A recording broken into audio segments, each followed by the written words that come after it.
बोले महाराज आप कह रहे हो सुनाऊंगा, सो मैं तो बैठा हूँ सुनने को। मेरी लालसा, मेरी इच्छा सबसे ज्यादा तो कृष्ण कथा सुनने में ही है। बोले सुनो राजन, जब तक राम कथा इंसान नहीं सुनता तो कृष्ण कथा उसके समझ में नहीं आती। क्यों? क्योंकि राम जी ने जो किया उसे करो, राम जी के किए को करो और कृष्ण जी के कहे हुए को करो। बोले समझे नहीं? बोले देखिए, रामचंद्र जी जब चारों भैया प्रगटे तो प्रातः काल उठकर रघुनाथा, मात पिता गुरु नावहि माथा। सुबह उनका नियम था, जब उठते तो अपने माता पिता गुरुजनों को, बड़ों को प्रणाम करते थे। और कन्हैया जी जब पैदा हुए 5-6 दिन के थे, सब पूतना मौसी आ गई थी मारने के लिए। तो बताइए 5-6 दिन का बच्चा एक मच्छर नहीं मार सकता, हाँ? पूतना को कैसे मारेगा? इसलिए बोले राम जी के किए हुए को करो और कृष्ण जी के कहे हुए को करो। इसलिए राजन, मैं बहुत ही सूक्ष्म तरीके से राम कथा सुनाऊंगा, आप दर्शन करिए। राजा ने कहा ठीक है महाराज। आज सुखदेव जी महाराज ने बड़ी सूक्ष्म रूप से राम कथा का दर्शन कराया। बोले एक अयोध्या के राजा थे, और देखिए तनिक दर्शन संक्षिप्त में ही हम लोग भी करेंगे क्योंकि टाइम कम है, और अगर कथा में जाएंगे सो वहीं के वहीं रह जाएंगे, क्योंकि ये प्रभु की कथा है, इसका कोई अंत ना तो था, ना है और ना ही होगा, इसका पार कोई नहीं पाया। ये 7 दिन की कथा होती है। सब कहते हैं हमने तो कथा सुनी 7 दिन की हुई थी। सत्य बात तो ये है, 7 दिन तो क्या, 7 जन्मों में इस कथा को कोई पूर्ण नहीं कर सकता। ये परमात्मा की वो अमर कथा है।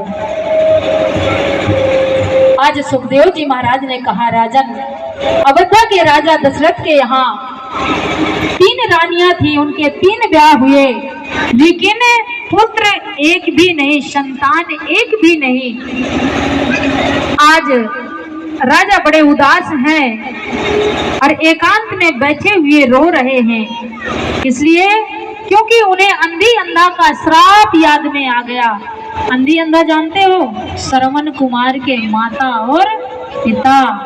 अंधे माता पिता श्रवण पानी पिला, एक भजन गाया करती है ना मैया। हाँ,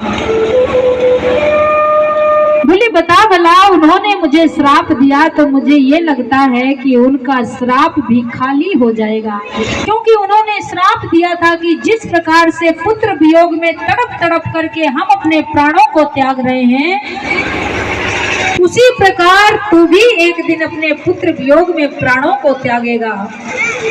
इसलिए मेरे तो पुत्र अब तक हुआ नहीं, तो ऐसा तो नहीं कहीं उनका श्राप भी झूठा हो जाए। आज इस प्रकार जब रो रहे थे तो अपने आप उनके अंदर से भाव जगा कि क्यों ना मैं अपने गुरुजनों के पास जाऊं और इस कथा को बताऊं। आज राजा दशरथ पहुंचे अपने गुरुदेव के पास और उनके चरणों में बैठ करके रोने लगे। बोले गुरुदेव, आज ऐसी ऐसी बात है, मैं बहुत दुखी हूँ। आज तो मैं उस श्राप को ही सोच करके रो रहा था कि लगता है वो श्राप भी झूठा हो जाएगा।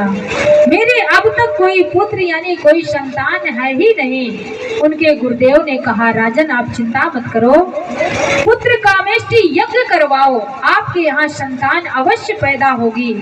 आज राजा दशरथ ने अपने गुरुदेव के आज्ञानुसार पुत्र कामेष्टि यज्ञ का आयोजन किया। यज्ञ पुरुष भगवान अपने हाथों में खीर का कटोरा लेकर प्रगटे हवन कुंड से। राजा दशरथ बड़े प्रसन्न हुए ये देख करके, गुरुजन भी सब बड़े प्रसन्न हुए। राजा ने गुरुदेव से कहा कि गुरुदेव अब मैं क्या करूं? बोले इस खीर को लो और रानियों को बांट दो। आज राजा गए और कौशल्या को खीर दे करके बोले कि आधी आप ले लो, आधी कैकेयी को। सुमित्रा का नाम नहीं आया इसमें। देखिए पहले आपस में बड़ा प्रेम रहता था, राजा ने एक को दे दिया तो ये मानो कि तीनों को मिल गया। आज आधा आधा करके कौशल्या और कैकेयी ने लिया, लेकिन आधे में से आधा कौशल्या ने, आधे में से आधा कैकेयी ने किसको दिया? सुमित्रा को। इसलिए आगे चल करके उनके दो पुत्र होते हैं ना, हाँ, दोनों बहनों का आशीर्वाद है। आज धीरे धीरे समय हुआ, राजा को पता चला कि जैसे अब हमारे यहाँ भी पुत्र प्रकट होंगे। देखिए भगवान वो सारी लीलाएं करते हैं जिससे लगे कि हाँ पुत्र होने वाला है, लेकिन सच्चाई तो ये भगवान कभी भी जन्म तो लेते ही नहीं, अवतार लेते हैं, अवतार ग्रहण करते हैं। आज चैत्र मास का महीना है, नवमी तिथि है, दिन के ठीक 12 बजे आज कौशल्या के कक्ष में भगवान प्रकट हुए। बोलिए राजा रामचंद्र भगवान की। जैसे भगवान को कौशल्या ने देखा तो हाथ जोड़ करके रह गई। बोले प्रभु आप विराजे हैं? बोले हाँ मैया, आपने ही तो कहा था कि आपके जैसा पुत्र चाहिए, अब मैं अपने जैसा पुत्र कहाँ से लाऊं? तो मुझे ही आना पड़ा, मैं आ गया। लो मैया, आप मुझे बेटा कहो, मैं आपको मैया कहूँ, हो गया काम? बोले नहीं, ऐसा नहीं, मैंने तो पुत्र बन करके आने के लिए कहा था, आप तो पिताजी बन के विराजे हैं, इसलिए प्रभु आप छोटे हो जाइए और पुत्र का सुख दीजिए। आज भगवान ने कहा तो ठीक है मैया। आज भगवान छोटे से बालक बन गए। बोले मैया अब द्वार खोलो, पूरे अयोध्यावासी देखने के लिए, दर्शन करने के लिए सब उत्साहित हैं। मैया बोली ऐसे थोड़ी ना द्वार खोलूंगी, पहले रो तो सही। बोले जब तक बच्चा रोएगा नहीं तो मैं द्वार खोलूं कैसे? आज भगवान ने जैसे जैसे मैया कहती गई, भगवान ने वो सारी इच्छाएं माँ की पूर्ण करी। भगवान ने रुदन चालू कर दिया।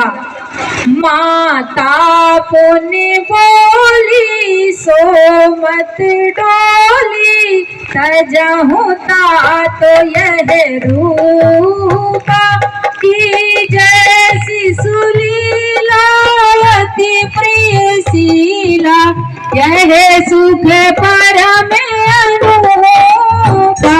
सुने वचन सुजाना रोदन थाना मुझे बालक सुर भूपा, यह चरित जिगावहि हरिपद पावै, सेना परहि सुर भूपा।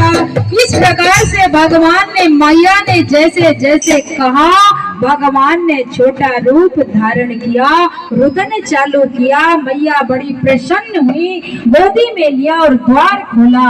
आज राजा दशरथ अपनी सभा में हैं, दरबार में हैं, और जैसे दासी पहुंची, महाराज बधाई हो। महाराज बड़े प्रसन्न हो गए। बोले क्या हुआ? बोले महाराज महारानी कौशल्या ने पुत्र को जन्म दिया है।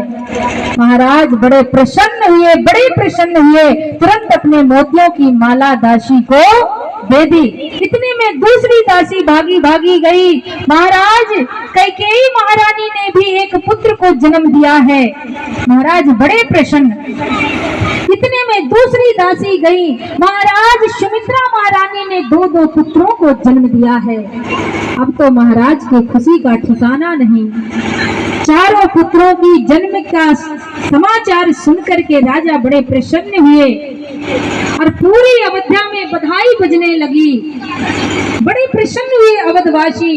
धीरे धीरे ये लीला देखिए, इस कथा में ज्यादा अंदर प्रवेश नहीं करेंगे।